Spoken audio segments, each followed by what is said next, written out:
ಗೋಧಿ ಹಿಟ್ಟಿನಿಂದ ಮಾಡಿದ ರುಚಿಯಾದ ಸಿಹಿಯಾದ ದೋಸೆ ಇವತ್ತಿನ ರೆಸಿಪಿ. ಇನ್ಸ್ಟಂಟ್ ದೋಸೆ ಇದು. ತುಂಬ ಸಾಫ್ಟಾಗಿ ತಿನ್ನಲಿಕ್ಕೆ ತುಪ್ಪ ಅಥವಾ ಜೇನುತುಪ್ಪದ ಜೊತೆ ಒಳ್ಳೆಯದಾಗ್ತದೆ. ನಮಸ್ತೆ ಫ್ರೆಂಡ್ಸ್, ಗುಡ್ ಫುಡ್ ಲ್ಯಾಂಡ್ ಚಾನಲಿಗೆ ನಿಮಗೆಲ್ರಿಗೂ ಆತ್ಮೀಯ ಸ್ವಾಗತ. ಹಾಗಾದರೆ ನೋಡುವ ಹೇಗೆ ಮಾಡೋದೆಂದು.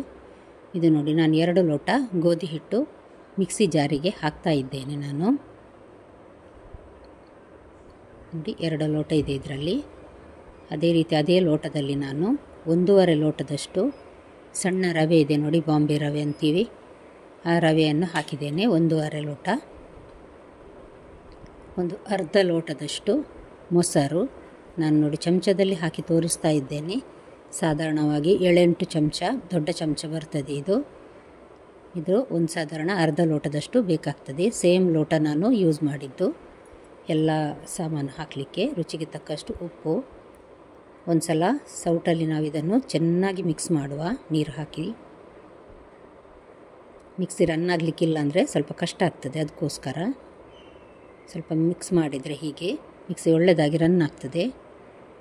ನನ್ನ ಚಾನಲನ್ನು ಇನ್ನೂ ಸಬ್ಸ್ಕ್ರೈಬ್ ಮಾಡಿಲ್ಲ ಅಂದರೆ ದಯವಿಟ್ಟು ಸಬ್ಸ್ಕ್ರೈಬ್ ಮಾಡಿ, ಹಾಗೂ ಲೈಕ್ ಮಾಡೋದನ್ನು ಮರಿಬೇಡಿ. ನಿಮ್ಮ ಫ್ಯಾಮಿಲಿ ಫ್ರೆಂಡ್ಸಿಗೆ ಶೇರ್ ಮಾಡಿ. 1 ಕಪ್ಪಿನಷ್ಟು ನಾನು ಬೆಲ್ಲ ಹಾಕಿದ್ದೇನೆ.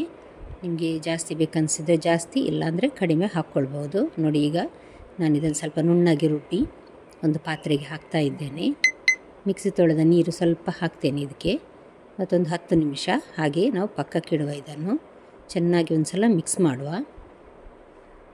ನೋಡಿ, ಸ್ವಲ್ಪ ಅದರಲ್ಲಿ ಇದೆ, ಅದಕ್ಕೋಸ್ಕರ ಸ್ವಲ್ಪ ನೀರು ಹಾಕಿ ನಾನು ಮಿಕ್ಸ್ ಮಾಡಿ ದೋಸೆ ಹಿಟ್ಟಿನ ಹದಕ್ಕೆ ಮಾಡಿ ಇಡುವ.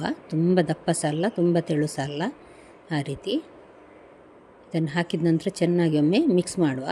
ಇದಕ್ಕೆ ಯಾವುದೇ ಚಟ್ನಿ ಅಥವಾ ಸಾಂಬಾರು ಹೀಗೆ ಅಗತ್ಯ ಇಲ್ಲ, ಸಿಹಿಯಾಗಿರ್ತದೆ ನೋಡಿ. ತುಪ್ಪ, ಜೇನುತುಪ್ಪ ಹಾಕಿ ತಿನ್ಬಹುದು ಇದನ್ನು. ಮಕ್ಕಳು ಸಹ ತುಂಬ ಇಷ್ಟಪಟ್ಟು ತಿಂತಾರೆ ಇದನ್ನು. ದಯವಿಟ್ಟು ಲೈಕ್ ಮಾಡೋದನ್ನು ಮರಿಬೇಡಿ ಫ್ರೆಂಡ್ಸ್.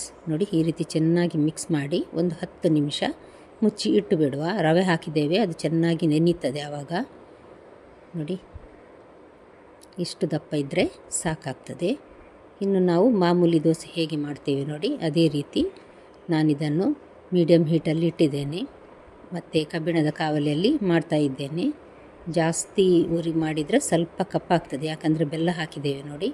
ಹಾಗಾಗಿ ಮಧ್ಯಮ ಉರಿಯಲ್ಲಿ ಇದನ್ನು ನಾವು ಬೇಯಿಸುವ. ಎಷ್ಟು ಚೆನ್ನಾಗಿ ಬಂತು ನೋಡಿ. ಇದಕ್ಕೆ ಯಾವುದೇ ಸೋಡಾ ಹುಡಿ ಆಗಲಿ ಅಥವಾ ಏನೋ ಹಾಕುವ ಅಗತ್ಯ ಇಲ್ಲ.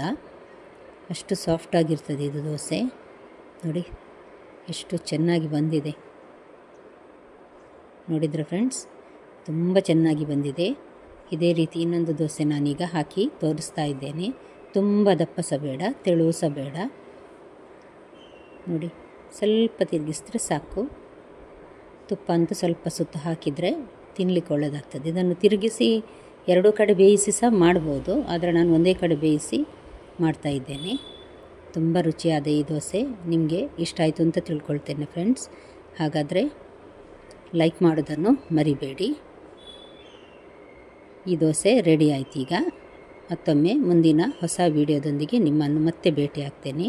ನೋಡಿದ ಎಲ್ಲ ವೀಕ್ಷಕರಿಗೆ ಧನ್ಯವಾದ.